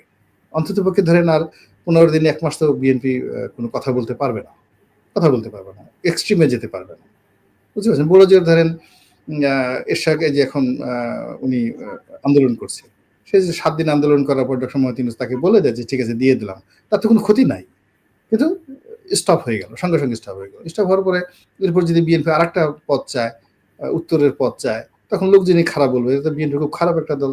এই এতদিন ঢাকা উত্তর সিটি দক্ষিণ সিটি কর্পোরেশন বন্ধ করে, যারা জোর করে একটা বয়স্ক মানুষকে এভাবে, সম্মানিত মানুষকে বেজ্জতি করে তারা এটা আদায় করে নিল, এখন আবার উত্তরে তারা সেই জিনিসটা চাচ্ছে। খুবই খারাপ একটা দল। এরকম ভাবে আসলে মানে বিএনপিকে একটা পলিটিক্স এর মধ্যে ফেলে দেওয়া হয়। অনেকে বলছেন যে ডক্টর ইউনূস তারেক রহমানকে 7 বার বিক্রি করতে পারেন, মাত্র একবার বিক্রি করেছেন। না, না, বিক্রি করার জন্য ডক্টর ইউনূসের বুদ্ধি তো আন্তর্জাতিক মানের। আপনি চিন্তা করেন যে একটা লোক, আপনি বিল ক্লিনটনের মতো মানুষের বন্ধু, হিলারি ক্লিনটনের সাথে বন্ধু, এর তো মিথ্যা কথা না। একটা মানুষের সঙ্গে লিওনেল মেসির সম্পর্ক রয়েছে, ইমানুয়েল ম্যাক্রোর সম্পর্ক রয়েছে, জাতিসংঘের মহাসচিব বান কি মুনের বন্ধুত্ব রয়েছে। তা আপনি আমেরিকাতে থাকেন, আমেরিকাতে একটা সিনেটরের সঙ্গে যদি আপনার ভালো সম্পর্ক থাকে, কংগ্রেসম্যানের সাথে যদি আপনার পারিবারিক সম্পর্ক থাকে, আপনার তো গর্বে আপনার আশেপাশে লোকই আসতে পারেন। আপনি নিউ ইয়র্কের মেয়রের বাসায় দাওয়াত খেতে গেছেন, ছবি টবি না দিয়ে আপনি থাকতে পারছেন। তা আপনি তো আপনি তো পুরো ফাটিয়ে ফেলেছেন যে ঠিক আছে, এই দেখো আমি গেছি, মেয়রের বাসায় গেছি। তো সেখানে যদি আপনাকে ডোনাল্ড ট্রাম্প দাওয়াত করতেন, আপনার গলায় একটা মালা পরিয়ে দিতেন, নিজের হাতে একটা মালা পরিয়ে দিতেন, সুলতানা আপনাকে মানে যাকে বলা হয় লেডি অফ দ্য ল্যাম্প এর মানে পুরস্কার দিলাম, আপনার 2 বছর আপনি খাওয়া দাওয়া আপনার বন্ধ হয়ে যেত, আপনার হাত পা কাঁপত। এখন বারাক ওবামা, আমি তো ওখানে ছিলাম, ওই সময় আমেরিকাতে ছিলাম, বারাক ওবামা নিজে তাকে দাওয়াত করে, এবং ওই সময় আমি ঠিক ওয়াশিংটন ডিসিতে এবং হোয়াইট হাউসে আই ওয়াজ অলসো ইনভাইটেড। তো এখন বারাক ওবামা তাকে যেভাবে তার গলায়টা মালায় পরিয়ে দিয়েছেন আমেরিকার সর্বোচ্চ পুরস্কার দিয়ে, তো ওটার একটা গরম আছে না তার শরীরে, ওটার একটা ইগো আছে, ওটার বুদ্ধি আছে, ওই কাজগুলো করার জন্য তাকে তো অনেকগুলো কৌশল নিতে হয়েছে। আমরা যেখানে একটা গ্রিন কার্ড পাওয়ার জন্য, আমেরিকাটা ভিসা পাওয়ার জন্য দরকার হলে মানে জীবন কুরবানি দিয়ে দিই, সেখানে আমেরিকার হোয়াইট হাউস থেকে তিনি যা নিয়ে আসছেন, তার জন্য তাকে অনেক বুদ্ধি করতে হয়েছে। তিনি বাংলাদেশে বসে এত সমস্যা, তো এত সমস্যার মধ্যেও তার মাথা কতটা কাজ করে, তিনি ব্রিটেনের যে রাজা কিং, তার দেওয়া পুরস্কারটা পেলেন। আর সেই পুরস্কারটা তো তারেক রহমান সাহেব পাইতে পারতেন, কিন্তু ইংল্যান্ডে থাকেন, তিনি পাইলেন না কেন? মানে যে পুরস্কারটা ডক্টর মোহাম্মদ ইউনূস পেলেন, সেটা তো তারেক রহমান সাহেব পাইতেন, এটা তো মির্জা ফখরুল পাইতে পারতেন, জামাতের আমিরকেও তো পাইতে পারতেন। এটা তো বেসিক্যালি ম্যাটার অফ নেগোসিয়েশন। এখন ওনাকে বলা হয়েছে বিশ্ব শান্তির জন্য কিনবেন, বাংলাদেশে এত মব হয়েছে, এত কিছু হয়েছে, এখানে বাংলাদেশে শান্তি নেই, উনি বিশ্বের কোথায় শান্তি প্রতিষ্ঠা করছেন গত 1 বছরে বলেন। কিন্তু এই যে পুরস্কারটা তিনি পেয়েছেন, it's one sort of marketing quality, one sort of negotiation, one sort of branding. তো এটা তো তারেক রহমান, এখন যদি আপনি বলেন যে তারেক রহমান সাহেব এটা পাইল না কেন, শেখ হাসিনা পাইল না কেন, জয় কি এই পুরস্কারটা পাওয়ার তার কি লোভ ছিল না? যদি এই বিপদের সময় পুতুল বা জয়কে এই ব্রিটেনের রাজা এই পুরস্কারটা দিতেন, ইভেন টিউলিপকে এই পুরস্কারটা দিতেন, আওয়ামী লীগের লোকের বাদ্যের সাথে আপনি থাকতে পারতেন লন্ডনে? থাকতেই পারতেন। নিউ ইয়র্ক শহরে দেখতেন যে সব মানুষ গড়াগড়ি করে কান্নাকাটি করতেছে যে এইরকম রত্ন, বাংলাদেশের রত্ন, দেশরত্ন শেখ হাসিনা, যাকে এইভাবে ইংল্যান্ডের এই পুরস্কার দিচ্ছে। এই জন্য যদি এই পুরস্কারটার জন্য আওয়ামী লীগকে যদি বলা হয়তো যে 1000 কোটি টাকা দাও, আওয়ামী লীগের লোকজন 1 মিনিটের মধ্যে 1000 কোটি টাকা দিতে রাজি হতো। তো সেই জায়গাটাতে ডক্টর ইউনূস 1000 কোটি টাকা দেন নাই, তো না দিয়ে তিনি এই যে পুরস্কারটা পেলেন, নিশ্চয় তার একটা যোগ্যতা। তো সেই যোগ্যতা আপনি তারেক রহমান সাহেবের তুলনা করা মানে এখানে মানে এটা মানে হচ্ছে না, তুলনা করা যায় না। তিনি অতুলনীয়, আনপ্যারালাল। তার প্রায় 300-র মতো ডক্টর ডিগ্রি আছে। Can you find any single person in the world who has এই যে 300-র মতো ডক্টর ডিগ্রি আছে? Can you find any single man, any Nobel laureate in the world, যার জন্য দুনিয়ার সব নোবেল লরিয়েট একসাথে একটা স্বাক্ষর করেছে? একমাত্র ডক্টর মোহাম্মদ ইউনূস। এবং নোবেল পুরস্কার হওয়ার পর থেকে আজ পর্যন্ত সমস্ত নোবেল লরিয়েটদেরকে একত্রে বসিয়ে একটা সিগনেচার করে যদি এই গত কয়েকশো বছর কেউ করে থাকে, এটা আমাদের ডক্টর মোহাম্মদ ইউনূস করেছেন। তা আপনি এর সঙ্গে তারেক রহমানকে তুলনা করবেন কেন? Is unique. এই মহাবিশ্বে মানে অতীতেও ডক্টর মোহাম্মদ ইউনূস ছিলেন না, এখনো নেই, এবং আগামীতেও থাকবেন না। তিনি বিধাতার একটা অপূর্ব সৃষ্টি, আল্লাহ তাকে আলাদাভাবে একটা যোগ্যতা দিয়ে তৈরি করেছেন। আপনি তার সেই মুহূর্তে এখন প্রায় অলমোস্ট 20টার মতো ইউনিভার্সিটির তিনি সম্মানিত chancellor, honourable chancellor. 20 big university, মানে এর মধ্যে ইউকের 2-3 ইউনিভার্সিটি আছে। Can you find anybody in Bangla, মানে ওয়ার্ল্ড, সারা পৃথিবীতে, যারা ভিন্ন দেশের নাগরিক হয়ে তাদেরকে 15-20টা ইউনিভার্সিটি, নাম করা ইউনিভার্সিটি, তারা তাদের চ্যান্সেলর পদে নিয়োগ দিয়ে রেখেছে, অনারারি চ্যান্সেলর। তো কত দেশের নাগরিকত্ব তাকে দিয়ে রেখেছে? কিভাবে এত কিছু পারেন? ওই তো এত কিছু পারেন, আমরা বুঝি না বলি তো আমরা বাঙাল, আমরা বুঝি না বলে আমরা বাঙাল। আমরা শুধু না, আর কেউ তো পারে না, শুধু আমরা না, পৃথিবীর অন্য কেউ তো পারে না, আপনি তো বলছেন। অন্য পারে না বলি তো তারা ইউনূসকে সম্মান করে, তারা দেখে বলে wow so nice, so big. আর আমরা বলি যে ও বিগ কি, সে তো ছোট। আমাদের মতো চান্দা মাছ, আমাদের মতো পুঁটি মাছ, আমাদের মতো তিতপুটি মাছ, আমাদের মতো, আমরা ডক্টর ইউনূসকে আমাদের মতো পুঁটি মাছ মনে করছি। যদি সরপুটিও মনে করতাম তবু না হয় বুঝতাম। এই কারণে তো আমাদের উন্নয়ন হলো না। এই কারণে তো আমাদেরকে নিয়ে স্বয়ং আমাদের বিশ্বকবি রবীন্দ্রনাথ বলেছেন যে ৭.৫ কোটি বাঙালিকে তুমি বিমুগ্ধ জননী রেখেছে বাঙালি করে, মানুষ করে না। আমরা এখনো মানুষ হতে পারিনি রে ভাই, আমরা এখনো রয়ে গেছি সেই ৭.৫ কোটি বাঙালির হে মুগ্ধ জননী রেখেছো বাঙালি করে, মানুষ করনি। এই কোভিডের সময়ে আপনার হচ্ছে গ্রামীণ টেলিকমের ১০০-র উপর কর্মচারীকে এই কোভিডের লকডাউন সময়ে ইউনূস হচ্ছে আপনার তার প্রতিষ্ঠান থেকে হচ্ছে তাদেরকে চাকরিচ্যুত করে দিয়েছিল। তার কারণ হচ্ছে যে তারা লভ্যাংশ চেয়ে আদালতে মামলা করেছিল। আপনি চিন্তা করতে পারেন যে বাংলাদেশে অন্য কোনো প্রতিষ্ঠানে এই ঘটনা হওয়ার পরে সেটা তারা একটা বিশাল পরিমাণ হচ্ছে মিডিয়া ট্রায়াল বা অন্য কিছুর শিকার হইতো না, এটা বাংলাদেশের এটা বিশাল ইস্যু হইতো না। কিন্তু তখনও যেহেতু হচ্ছে ইউনূস, তার কারণে হচ্ছে তারা যে কোনো অভিযোগ করলে ইউনূস এটাকে হচ্ছে একটা বেনিফিট হিসেবে নিয়েছে যে যে কোনো অভিযোগ আমার বিরুদ্ধে রাজনৈতিক ভাবে করা হচ্ছে, রাজনৈতিক ব্যবহার করা হচ্ছে। এই জিনিসটা করে বেসিক্যালি আসলে তার যে আপনার লোকে বাইপাস করার যে টেন্ডেন্সি, তার হচ্ছে আইনের প্রতি যে তার হচ্ছে অশ্রদ্ধা, সেই জিনিসটা সে জারি রাখতে পেরেছে। এটাকে সে হচ্ছে আসলে একটা টুল হিসেবে ইউজ করেছে। আপনার কি মনে হয় যে ধরেন এখন তিনি সরকার প্রধান, কিন্তু তিনি সরকার প্রধান হিসেবে রাষ্ট্র যে আইন দিয়ে তাকে তার প্রতি যে আইনগুলো রেখেছে, তিনি অনেকগুলো আইন পালন করেন না। যেমন ধরেন তিনি বিদেশ সফর শেষে একজন সরকার প্রধানকে রাষ্ট্রপতির কাছে গিয়ে একটা হাজিরা দিতে হয় বা তাকে বিবরণ দিতে হয়, এটা আমাদের সাংবিধানিক নিয়ম, কিন্তু তিনি সেটা কিন্তু মানেন না। এরকম আরো অনেকগুলো বিষয় আছে তিনি মানেন না। আপনার কি ধারণা যে আপনি যে তার মানে অ্যাবাইডিং বাই দ্য ল, মানে আইন না মানার প্রবণতার কারণে কি এই ঘটনাগুলো হচ্ছে, নাকি রাজনৈতিক প্রেক্ষাপট? মানে এটা হচ্ছে একটা তো ধরে রাজনৈতিক প্রেক্ষাপট, এতে কোনো সন্দেহ নাই, ঠিক আছে, যে উনি আলটিমেটলি তো এটা এই সরকারকে হচ্ছে আপনি যতই করেন না কেন, ব্যাক অফ মাই মাইন্ড তারা জানে যে তারা ইলিজিটিমেট, তারা আপনার হচ্ছে আনকনস্টিটিউশনাল এবং they have to face the consequence. এটা তারা খুব ভালো করেই জানে এবং এই কারণেই দেখেন না একের পর এক জুলাই সনদ এই ধরনের বিভিন্ন বার্তা তারা বিভিন্ন সময় হচ্ছে আপনার করছে। কিন্তু আমি জিনিসটা বললাম যে এজ এ পার্সোনালিটি ক্যারেক্টারিস্টিক যদি দেখেন, দিস পার্সন তার ভিতরের কোর হচ্ছে যে সে রুলস মানবে না। এবং আমি প্রিটি শিওর যে জিনিসটা সামনে আসে নাই, এটাও কিন্তু ধরেন এই আলোচনাটা এখানে হয়তো হচ্ছে এক্সিস্ট করতো না যদি না হচ্ছে ধরেন আপনার হচ্ছে আমার দেশে নতুন করে হচ্ছে এই বিষয়গুলো, যেটা সেটেল কেন, কারণ হচ্ছে যে জিনিসটা কোর্টের যে রায়গুলো ছিল সেগুলো তুমি বাতিল করে ফেলেছো, আর যেগুলো দেওয়ার তুমি দিয়ে ফেলেছো, যেটা সেটেল কেস। বাট তারাই কিন্তু এই জিনিসগুলো হচ্ছে আপনার আবারও সামনে এনেছে। আদার দেন কিন্তু আমি আবারও বলছি যে আমি আমার রাষ্ট্রীয় দায়িত্ব হিসেবে যে কাজগুলো করছি তার কোনো কিছু এখন পর্যন্ত হচ্ছে পাবলিক ফোরামে কোথাও বলি নাই, বলবো না। কারণ আমি এখন এই জিনিসটা বলি আপনাকে, আমি এটা আপু মানে অনেকেই বলতে পারেন যে হোয়াই মি, মানে এই কোয়েশ্চেনটা কিন্তু অনেকে বলে যে আমি কি এটা হচ্ছে ব্যক্তি ইউনূস হিসেবে হচ্ছে আলাদা কিছু, বিষয়টা কিন্তু মোটিভ এরকম না। এটা লাইক ৮-১০টা কেসের মতো। তার কারণটা আমি বলি আপা, এটা শুনতে খুব ক্লিশে মনে হইলেও বাস্তবতা হচ্ছে আমি একজন তৃতীয় শ্রেণী কর্মচারীর ছেলে আপা। আমি বড় হয়েছে হচ্ছে মফস্বল শহরে। আমার পড়াশোনার পিছনে আমার বাবা মার কোনো টাকা ইনভেস্টমেন্ট নাই। আমি 5-এ টেন বৃত্তি পেয়েছি, 8-এ টেন বৃত্তি পেয়েছি। আমার সুযোগ হয়েছে, আমি সৌভাগ্যবান, আমি দেশের সেরা কলেজ নটরডেমে পড়াশোনা করেছি, বুয়েটে পড়াশোনা করেছি এবং আমার পিছনে রাষ্ট্রের ইনভেস্ট আছে। আমার বাবা মার থেকে বেশি ইনভেস্টমেন্ট রাষ্ট্রের আছে। সো আমি সরকারি চাকরি অবগত অবস্থা, আমার 10 বছরের চাকরি জীবন, যখনই আমি দায়িত্ব পেয়েছি, আমি আবারও বলছি যে এটা এককভাবে কোনো কিছু না, কিন্তু যখনই আমার হাতে যতটুকু দায়িত্ব এসেছে আমি ওই জিনিসটা মাথায় রেখে করার চেষ্টা করেছি, কারণ রাষ্ট্র আমাকে তৈরি করেছে। রাষ্ট্র আমার যাবতীয় পিছনে রাস্তায়, আমি বুয়েটে পড়েছি, আমি ঢাকা বিশ্ববিদ্যালয়ে পড়েছি, আমি বিএতে পড়েছি, বাংলাদেশের 3টা লিডিং ইউনিভার্সিটিতে আমি পড়াশোনা করেছি, সেটাও রাষ্ট্রের টাকায়। সো আলটিমেটলি আমার ব্যাক অফ মাই মাইন্ড এটা ছিল, এখানে ব্যক্তি কোনো ফ্যাক্ট না। কোভিডের সময় যে কাজ অনেকে জানে না, কোভিডের সময় কিন্তু হচ্ছে আমি ইভেন আপনার হচ্ছে সরকারি সমর্থক লোকজনের বিরুদ্ধে যারা অন্যায় করেছে তাদের বিরুদ্ধে হচ্ছে আমি কাজ করেছি এবং আমার নিজের একটা হচ্ছে পলিটিক্যাল পরিচয় ছাত্র জীবন পর্যন্ত ছিল। I am very much proud of it. এতে বলতে কোনো সন্দেহ নাই যে আমি একজন হচ্ছে বঙ্গবন্ধু প্রেমী, আমি একজন ছাত্রলীগের আপনার হচ্ছে কর্মী ছিলাম।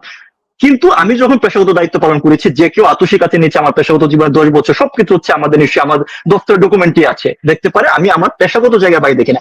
এখানে ইউনূস কিন্তু 8-10টা মানুষের মতো, এখানে স্পেশাল কিচ্ছু না। কিন্তু যে জিনিসটা বললাম যে যখনই আপনি বিউলেশনে কাজ করবেন তার স্পেশাল কিছু ক্যারেক্টারিস্টিক্স আসবে, আপনি বুঝতে পারবেন যখন কাজ করতে যাবেন। তো এই স্পেশাল ক্যারেক্টারিস্টিক্স আমি বললাম যে আইনকে অশ্রদ্ধা করার, অনেক মানুষ কিন্তু আইনকে ভয় পায়, মানে বাইপাস করতে চায়, কিন্তু তারপর ব্যাক অফ মাই মাইন্ডে একটা ভয় থাকে যে মানে ধরা পড়লে আচ্ছা ধরেন একটা মানুষ ট্যাক্স ফাঁকি দিচ্ছে, 1 বছর দিচ্ছে, 2 বছর দিচ্ছে, থার্ড ইয়ারে গিয়ে ধরেন হচ্ছে আপনার এনডিআর ধরলো, সে কিন্তু ধরেন হচ্ছে যে ঠিক আছে কিছু জরিমানা টরিমানা দিয়ে ট্যাক্সটা দিয়ে দেয়। এই ব্যক্তির ক্ষেত্রে যে জিনিসটা হয়েছে, উনি দিবে না আমাকে ধরো, আমি হাইকোর্টে যাব, মানে প্রত্যেকটা দপ্তরকে উনি হাইকোর্ট দেখাইতো, ঠিক আছে, এবং তার সবচেয়ে বড় হাইকোর্ট আমি Nobel laureate, that was the main high court. This is the scenery. আমি প্রিটি শিওর যে আপনি আপনার হচ্ছে আমি যদি ভুল বলে না থাকি, ভুল বললে আপনি কারেকশন করিয়ে দিয়েন, বাংলাদেশের সবচেয়ে বেশি কর দেয় Square group, so far I know, I am right? Right right না, সবচেয়ে বেশি কর দেয় হচ্ছে আপনার BAT, British American Tobacco. Square group is the one of the leading করদাতাদের মাঝে থাকে আর কি একটা। না, ব্রিটিশ আমেরিকান বাংলাদেশি কোম্পানি না। না মানে বাংলাদেশ সরকার পায় আর কি, আমি সেভাবে বলেছি। ব্রিটিশ আমেরিকান টোবাকো তো বাংলাদেশ থেকে অপারেট হয়, তারাও তো ট্যাক্স দিতে হয় আমাদেরকে, সো তারা একটা বড় ট্যাক্স দেয়। স্কয়ার দেয়, প্রতিটা প্রতিষ্ঠানে দেয়। দেখেন প্রত্যেক প্রতিষ্ঠানে কম বেশি। আমার প্রশ্নটি হচ্ছে স্কয়ার যেই পরিমাণ ট্যাক্স, স্কয়ারের কথাটা আমি জানি আর কি, সেই জন্য আমি মানে স্কয়ার যে পরিমাণ ট্যাক্স দেয় তাতে করে তারা বাংলাদেশের নাম্বার 1 ট্যাক্স পেয়ার। এটা প্রত্যেক বছরে তারা একটা অ্যাওয়ার্ডও পায়, রাইট? এই পরিমাণ বিপুল পরিমাণ অর্থ ট্যাক্স দেওয়ার কারণে তাদের সম্পদের পরিমাণ 10,000 কোটি টাকার মতো, am I right? না একটু বেশি হতো, মানে ইনভেস্টমেন্ট মিলে হয়তো আরো বেশি হবে, বাট আমি এক্স্যাক্টলি জানি না, আমি বর্তমানে যাচ্ছি না। রাইট, মানে এরকম। তাইলে ডক্টর ইউনূস যদি নিয়মিত ট্যাক্স দিতেন তাহলে বাংলাদেশ প্রতি বছর কি পরিমাণ ট্যাক্স পেতেন? আপনি বলছেন তার সম্পদের পরিমাণ 10,000 কোটি টাকা। তার নিয়ন্ত্রণাধীন প্রতিষ্ঠানগুলা সার্বিকভাবে হচ্ছে ফাইন্যান্সিয়াল আপনার হচ্ছে স্টেবিলিটিটা মোর দেন 10,000 crore। রাইট, তাহলে কি কিন্তু আপনি ওনাকে বললে তো আমার কিছু নাই, ওনাকে গিয়ে বললে তো আমার কিছু নাই। আমার সকল প্রতিষ্ঠান অলাভজনক, আমি কিছুই করি না, আমি থাকি আমার প্রতিষ্ঠানের বাড়িতে। মানে উনি একটা মানে 9 কোটি টাকা দিয়ে হচ্ছে একটা হচ্ছে ফ্ল্যাট কিনেছিল, সেটাও ট্রাস্টের নামে, মানে যেটা তারই কিনতে পারতো তার নিজের টাকা দিয়ে, কিন্তু উনি সবকিছু হচ্ছে একটু ঘোরায় করতে পছন্দ করে। যে জিনিসটা বললাম যে উনি আসলে বললাম না যে নোবেল পাওয়ার পরে, এটা আমার একটা অবজারভেশন বলি, এটা অন্য হয় উনি আসলে খুব অল্প আপনার হচ্ছে পরিশ্রমে নোবেল পায় গেছে, বাকি যারা আছে তাদের অনেক পরিশ্রম করতে হয়, আসলে রিয়েল টাইম কাজ করতে হয়, তো উনি না পায় মানে হচ্ছে উনি আপনার হচ্ছে নোবেলটা পায় যাওয়ার কারণে আলটিমেটলি এটা তো ধরেন হচ্ছে যে recognition of the best recognition in the world, এবং সেটাই যদি হচ্ছে আপনি অন্য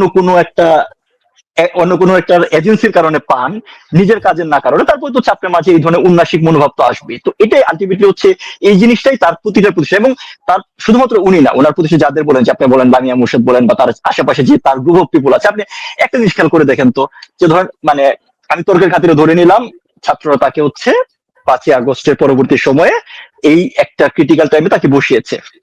আপনি আমাকে একটা জিনিস বলেন, ধরেন আওয়ামী লীগকে, মানে আমি আবারও ফর আর্গুমেন্টেটিভ পারপাস, আওয়ামী লীগের কাউকে এখানে নেওয়ার দরকার নেই। তো বাংলাদেশে কি 10টা ভালো লোক ছিল না বিভিন্ন দপ্তরে, যাদেরকে নিয়ে উনি করতে পারতেন? উনি কারে করলেন?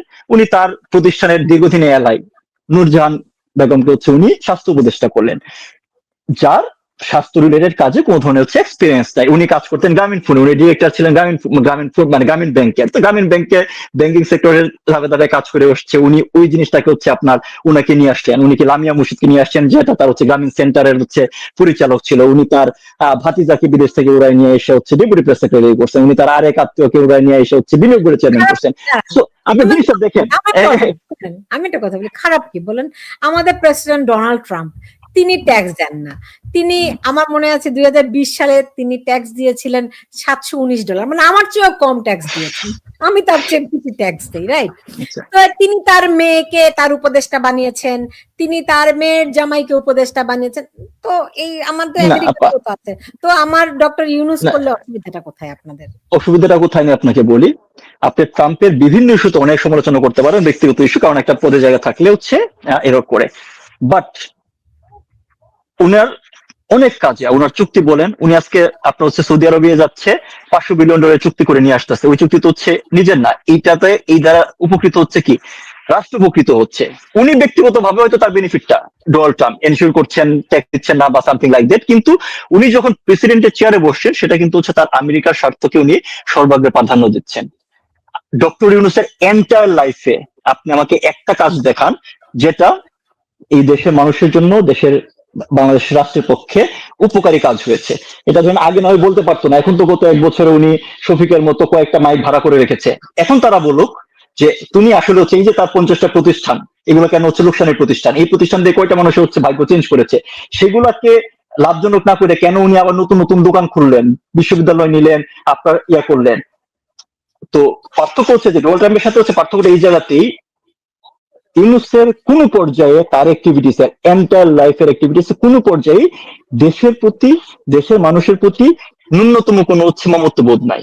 আপনার দেশের রাইজিং বর্তমান ইস্যুগুলো দেখেন, একটা ইস্যুতেও তার এই ধরনের কোনো মানে দেশ তাকে কোন রকম হচ্ছে আপনার অনুভূতিকে নাড়া দেয় এরকম কোনো উদাহরণ তার এন্টায়ার লাইফ আপনি পাবেন না। জি।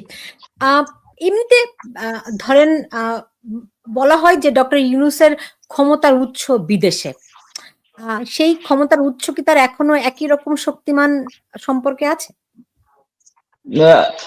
এটা ধরেন হচ্ছে যদি আপনি আমার নর্মাল পারসেপশন বলেন, আমি যতটুকু বুঝি, আমি আপনার হচ্ছে আমার পড়াশোনা দিয়ে বা রাজনীতি সচেতনতা থেকে যতটুকু বুঝতে পারি যে ইউনূসের নিয়োগকর্তা যারা ছিল তার ভাষায় তার নিয়োগকর্তা ছাত্ররা, বাট এটা খুব ভালো মতোই জানি যে আমরা যারা আন্তর্জাতিক রাজনীতি জানে তারা বুঝেন তার নিয়োগকর্তারা তার প্রতি খুশি হওয়ার মতো হচ্ছে কোনো কিছু খুশি না, এখন খুশি না এই কারণে, কারণ যারাই আপনাকে নিয়োগ করবে তারা মানে অবভিয়াসলি চাইবে যে আপনি তাদের স্বার্থটা দেখবেন, কিন্তু তার মানে এটা হচ্ছে যদি আপনি আলাদা করে হচ্ছে একটা ম্যাচ ক্রিয়েট করেন যে ম্যাচ গিয়ে হচ্ছে আবার আমাকে গিয়ে হচ্ছে ক্লিয়ার করতে হবে, এইটা কেউ করে না। সো ইউনূস যারা ইউনূসের জন্য হচ্ছে সে ব্লাইন্ড চেক দিয়ে রেখেছে, অনেকেই অনেক কিছু হচ্ছে নিচ্ছে, আমরা বাংলাদেশে হচ্ছে মার্কিন সৈন্য দেখতে পাচ্ছি, আমরা এনডিএ চুক্তি স্বাক্ষর দেখতে পাচ্ছি, আমরা আপনার হচ্ছে মানি উই করিডোর নামে অনেক ধরনের কথাবার্তা শুনতে পেয়েছি।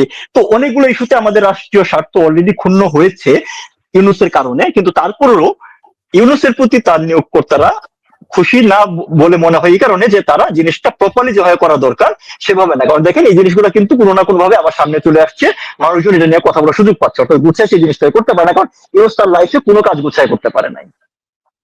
জি, বুঝতে পেরেছি। না পারার কারণটি কি?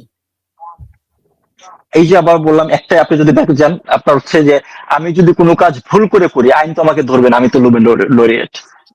একদম আপনার যদি তার এন্টায়ার দেখেন, আমি ফর শিওর যে নিরপেক্ষভাবে তার জীবনে আমরা যখন এখনো যখন ইউনূস নিয়ে কথা বলি এটা একটা পার্টিজান কথা মনে হবে, এক পক্ষ ইউনূসের প্রয়োজনরা একরকম ভাববে আর একজন ভাববে, বাট যাই বলেন না কেন এভরিথিং ইজ ডকুমেন্টেড। আপনি যদি তার জার্নিটা এজ এ হোল দেখেন একদিন তো জিনিসগুলো ডকুমেন্টেড হবে, তখন মানুষজন বুঝতে পারবে যে তার থ্রু দ্য হোল লাইফ এই যে উন্নাসিকতা, সিস্টেমকে বা আপনার হচ্ছে লকে অমান্য করা, নিজেকে সুপিরিয়র ভাবা এবং খুব এবং এগুলো সে করতে পারতো এই কারণে উনি he is a pathological liar. মানে উনি আপনার যখন কথা বলবে আপনি দেখেন উনার থেকে নিরীহ মানুষ, উনি হাসতে হাসতে এমন ভাবে কথা বলবে যে উনার থেকে কোনো কিছু দায় নাই, এবং এখনো দেখেন এবং সবসময় উনার কার্যক্রমের ক্ষেত্রে কি কোনো যে ইভেন তার প্রতিষ্ঠানগুলোর ক্ষেত্রে উনি সবসময় হচ্ছে এসকেপ বোট রেডি করে রাখে, যে একটা বড় কারণ হচ্ছে এটা।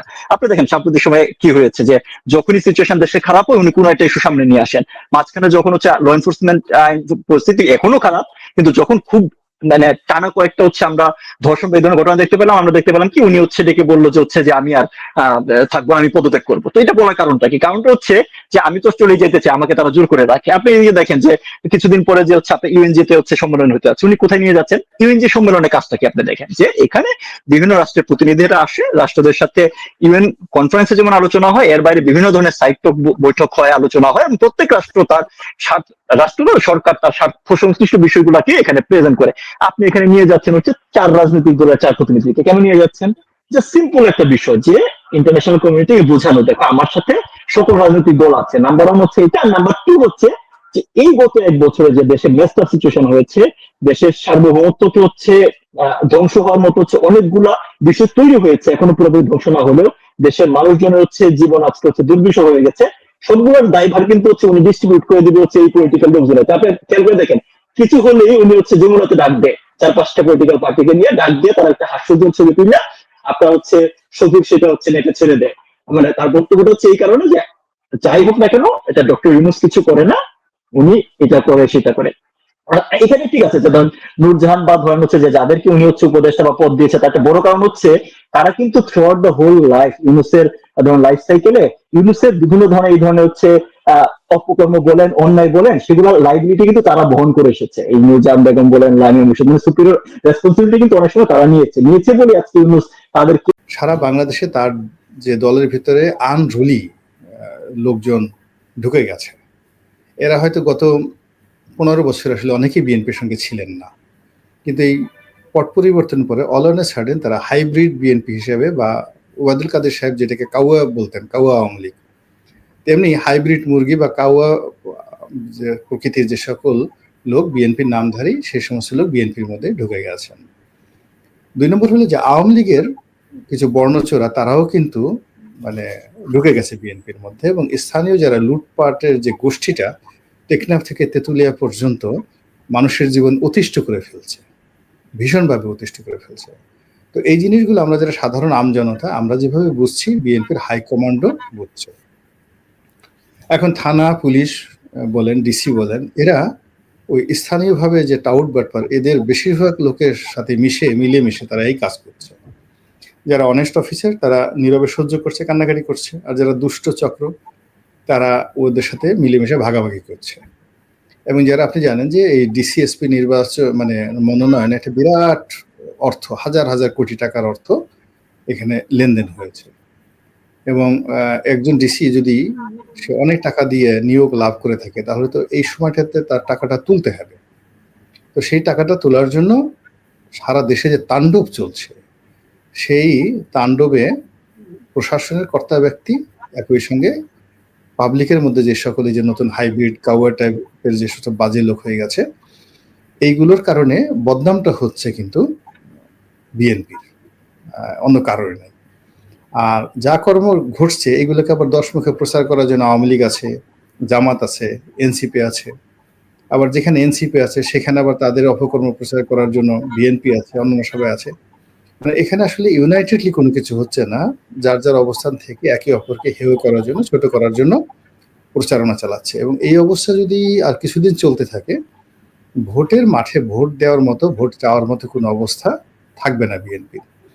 এবং বিএনপি এখানে যাদেরকে মনোনয়ন দেওয়া হবে, এবং আপনি জানেন যে আমাদের বা জনাব তারেক রহমান সাহেবের গুড বুকে যারা আছেন, রিজভী সাহেবের গুড বুকে যারা আছেন, তাদের জন্য আসলে এলাকা যাওয়াটাই অনেকের জন্য জীবন মরণ সমস্যা হয়ে যাবে, এবং এর একটা উদাহরণ আপনি, যে আমার যে নির্বাচনী এলাকা, এটা আপনি আপনারও বাড়ির দেশের বাড়ি, আপনি দেখেছেন যে ডাকসুর ভিপি নুরুল হক নুরু, তিনিও সেখানে গিয়ে বেদম যাকে বলে লাঞ্ছনা এবং গঞ্জনার শিকার হয়েছেন। এখানে কিন্তু অন্য কোনো ঘটনা নয়, গন্ডগোলটা শুরু হয়ে গেছে দুটো বিষয় নিয়ে। এক এলাকার এক দুষ্ট বিএনপি নেতা বেশ কয়েকটি বিয়ে থা করেছে, আর এলাকাতে অপকর্ম করছে, চাঁদাবাজি করছে। তো ওটা নুরুর বাড়ির পাশের এলাকা। 2 নম্বর হলো ওখানে যারা সরকারি কর্মকর্তা, চান্দিনা ভিটিতে যেখানে 500-700 টাকা ফি হবে, সেখানে এক একটা ভিটিতে 30,000 টাকা করে ঘুষ নিয়ে সেখানে কোটি কোটি টাকা, গ্রাম্য একটা বাজারে কোটি কোটি টাকা তারা সে লেনদেন করছে। এর সঙ্গে রাজনৈতিক পান্ডা জড়িত, সরকারি কর্তা জড়িত, সব মিলে জড়িত। নুরু এটার বিরোধিতা করেছে। এই বিরোধিতা থেকেই প্রথমে শুরু, তারপরে সেটা আস্তে আস্তে আস্তে আস্তে এমন বিরোধী চলে গেছে, নাও ইসে ন্যাশনাল ইস্যু। যেখানে তারেক রহমান সাহেবের এই মুহূর্তে বলা হয় রাইট হ্যান্ড, যদি তার দলের বাইরে 1 নম্বর রাইট হ্যান্ড থাকে, সে রাইট হ্যান্ড হলেন জনাব নুরুল হক নুরু। এখন তিনি যে কোনো কারণ হোক, নুরুল হক নুরু, জনাব আন্দালিব রহমান পার্থ, জনাব ববি হাজ্জাজ, জোনায়েদ সাকি, বিএনপি তাদেরকে খুব সম্মান করছে, মোর দ্যান এনিথিং। এবং বিএনপির যেখানে আমির খসরু মাহমুদ চৌধুরীর মতো মানুষ, মির্জা ফখরুল সাহেবের মতো মানুষ এখানে নুরুর অফিসে গিয়ে তার সঙ্গে বৈঠক করছেন, দেখা সাক্ষাৎ করছেন। নুরুর লেভেলটা চিন্তা করেন, তার লেভেলটা, সে যদি বিএনপি ক্ষমতা আসে, সাপোজ টু বি অনেক বড় একটা মন্ত্রী হতে পারেন। আর নুরু যখন তার যে উত্থানটা হলো নুরুর, তখন নুরুর লোকজন তাকে দ্বিতীয় বঙ্গবন্ধু, নুরু নিজেও ভবিষ্যতে প্রধানমন্ত্রী হবে, এইরকম তার একটা অ্যাম্বিশন। তো সেই অ্যাম্বিশনের জায়গায় যেখানে দল ক্ষমতা আসলে তিনি একটা মন্ত্রী হবেন, পররাষ্ট্রমন্ত্রী, স্বরাষ্ট্রমন্ত্রী বা অন্য বড় কোনো মন্ত্রী, যেখানে তারেক রহমান সাহেবের সঙ্গে তার এরকম একটা বন্ধুত্ব সম লেভেলের সম্পর্ক, এবং যেখানে মানে তাকে সাহায্য করার জন্য জেলা বিএনপিকে নির্দেশ দেওয়া হয়েছে প্যাডের মাধ্যমে। তো সেইরকম একজন VVIP person, very very important. এবং যদি ধরা হয় বাংলাদেশে, জনাব নুরুল হক নুরু হলো জনাব তারেক রহমানের ছায়া, যা শ্যাডো।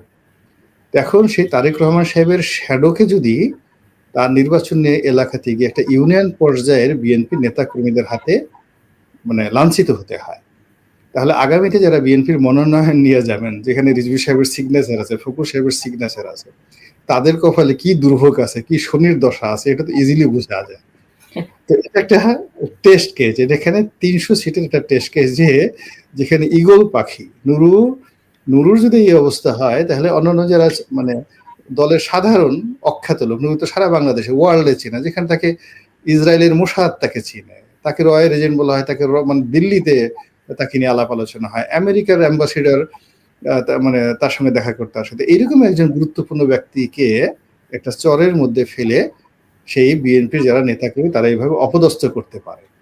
তো সেক্ষেত্রে বিএনপির কোনো একজন লোক মনোনয়ন নিয়ে সে ধরেন ওই যে এলাকাতে ধরেন চাঁদপুরে গেল, কচুয়াতে, কিংবা ধরুন ফেনীতে গেল, সাতকানিয়াতে গেল, এই এলাকাতে, তো তাদের অবস্থা যান নিয়ে টানাটানি লেগে যাবে সবার রীতিমতো। তো এই জিনিসটা বিএনপি বুঝতে পারছে।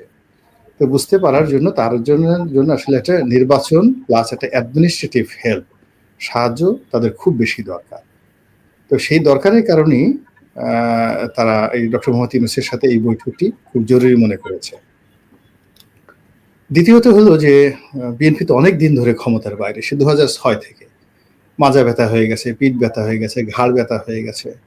মানে ক্ষমতার একটা স্বাদ আহ্লাদ আছে, যেহেতু এরা তো একবার পেয়েছে, যে বাঘ একবার মাংস খেয়েছে, মানুষ খেকো বাঘ, ও বারবার মানুষ খাওয়ার জন্য তার যত ঝুঁকি নিতে হয় সে আসবেই। যারা একবার ক্ষমতার স্বাদ পেয়ে গেছে তাদের জন্য দ্বিতীয়বার ক্ষমতায় যাওয়াটা স্বপ্ন থাকবে, কামনা থাকবে, বাসনা থাকবে, এটা স্বাভাবিক। এখন বিএনপি যেখানে দেখছে যে জনগণ ভোট দেওয়ার জন্য যদি সুযোগ পায় তারাই ভোট পাবে, যেহেতু আওয়ামী লীগ নেই মাঠে, যদি এখানে পেশি শক্তি ব্যবহার করে সিল পিটানোর ব্যাপার হয়, আমাদের ধারে কাছে কেউ আসতে পারবে না। যদি রেজাল্ট তৈরি করার ব্যাপারে সবই তার। নির্বাচনের বাইরে বিএনপি কি আর কোনোভাবে ক্ষমতায় আসার সম্ভাবনা আছে?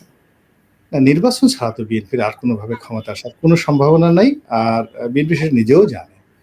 এর কারণ হলো যে এখানে যে ইকুয়েশন এখন যা কিছু হয়, এতে বিএনপির মতো একটা রাজনৈতিক, এখানে আওয়ামী লীগেরও নির্বাচনের বাইরে আওয়ামী লীগের ক্ষমতা আসার কোনো পলিটিক্যাল পার্টির। তাহলে তারা ফেব্রুয়ারিতে নির্বাচন করার প্রস্তাবটা কেন দিল? মানে আগ বাড়িয়ে তাদের দাবি ছিল ডিসেম্বর মানে ডিসেম্বর, তাই তো? এটা তো এই মূল বিষয়টা, এটা নিয়ে তো এখন বিতর্ক হচ্ছে। এটা নিয়ে এখন বিতর্ক হচ্ছে। মূল ব্যাপারটা হলো যে এই যে ফেব্রুয়ারি মাসে নির্বাচনের দাবিটা বিএনপি করেছে তাদের কাছে, তাই না? এটা আপনি যদি ধরেন, এটা ডক্টর মোহাম্মদ ইউনূসের ডিপ্লোম্যাসি এবং তার প্রজ্ঞা এবং তার সফলতা। কেননা সে তাদেরকে, যাকে বলা হয় একটা আলটিমেট টাইম, যে ডিসেম্বর মাসের বাইরে জানুয়ারি 1 তারিখে হলে চলবে না, ডিসেম্বরের 30 তারিখের মধ্যে হতে হবে। তো এরকম একটা এক্সট্রিম জায়গা থেকে তাকে টেনে নিয়ে তাদের মুখ থেকেই বের করছে যে ঠিক আছে আপনি ফেব্রুয়ারি মাসে দেন। আর অন্যদিকে ডক্টর মোহাম্মদ ইউনূসের কিন্তু নামতে হয়নি, তিনি তার কথায় প্রথম যেভাবে ছিলেন ওভাবেই আছেন। তিনি কিন্তু কখনো রেজিস্ট হননি, এক্সট্রিম হননি। তিনি বলেছেন ডিসেম্বর থেকে জুনের মধ্যে যে কোনো দিন নির্বাচন হতে পারে। তাহলে সেক্ষেত্রে তো মানে ফেব্রুয়ারি মাসে যদি প্রথমার্ধে হয়, এটা তো তার কথার ব্যত্যয় হয়নি। তো এখানে আসলে বিজয় যেটা হয়েছে এই ফেব্রুয়ারি মাসে নির্বাচনের মাধ্যমে, বিজয় যেটা হয়েছে, প্রাথমিক বিজয়, এটা হলো ডক্টর মোহাম্মদ ইউনূস এবং তার যারা সঙ্গী সাথী রয়েছেন তাদের একটা কূটনৈতিক বিজয় হয়েছে। আর যেটা হলো বিএনপি যদি আত্মতৃপ্তি পেতে চায়, মনে মনে শান্তি পেতে চায়, যে তাহলে সে বলতে পারে যে না, উনি তো একেবারে প্রথমে জুনে বলছিলেন, আমরা শেষ ধরে নিয়েছি, এরপর সেখান থেকে আমরা তাকে জোর করে টেনে হিসড়ে একেবারে এপ্রিলে নেমে আনিয়েছি, এটা আমাদের সফলতা। আর আমাদের চূড়ান্ত সফলতা হলো আমাদের নেতার সঙ্গে উনি দেখা করার জন্য লন্ডন গেছেন এবং সেখানে গিয়ে নেতার কাছে গিয়ে তিনি নাকে খত দিতে বাধ্য হয়েছেন যে বাবারে আর আমাকে এই বুড়া বসে আমাকে ডিস্টার্ব করবেন না, আমাকে একটু মান সম্মানে যেতে যান, বলেন কি করতে পারে। আচ্ছা ঠিক আছে, আপনার কথা মতো ফেব্রুয়ারি মাসেই দিয়ে দিলাম, জামাতে যেহেতু বলেছে আমি এর সমস্ত ঝামেলা যাতে চাই না।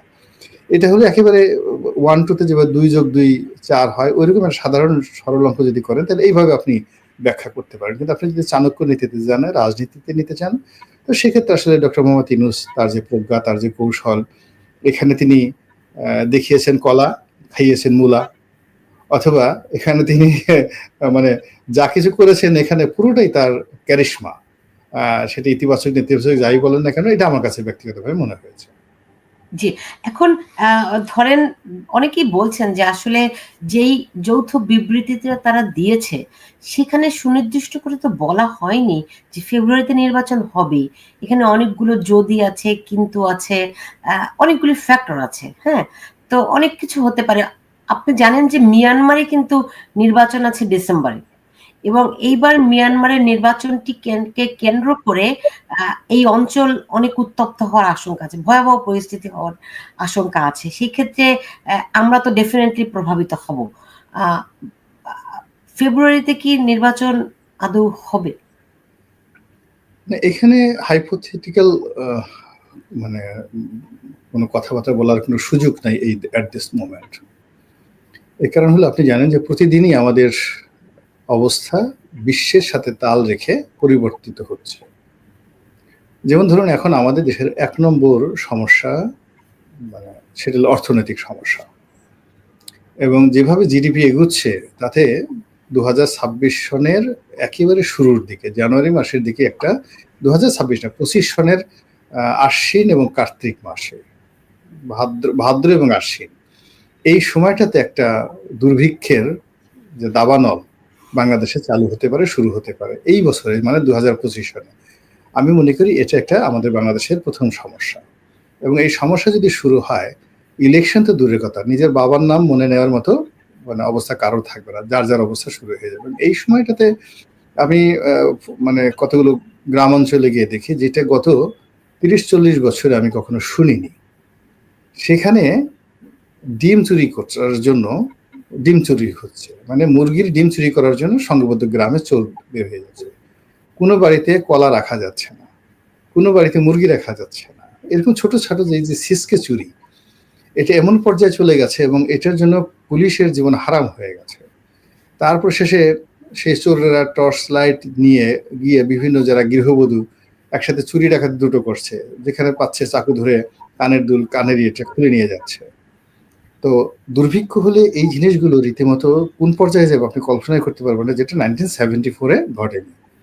একটা ছোট্ট উদাহরণ দিয়ে আপনাকে বলি যে বিশ্বব্যাংক বলছে যে এই বছর জিডিপি হতে পারে 3.7। তো 3.7 ধরেন আমি 3.3 থেকে 4-এর মধ্যে জিডিপি রইল। আমরা যখন 1974-এর জিডিপির কথা যদি ধরি, যখন দুর্ভিক্ষ চলছিল বাংলাদেশে, এবং সেই দুর্ভিক্ষে বলা হয় যে প্রায় 2 মিলিয়ন 20 লাখ লোক মারা গেছে, ঠিক সেই সময়টাতে 6.5% ছিল জিডিপি।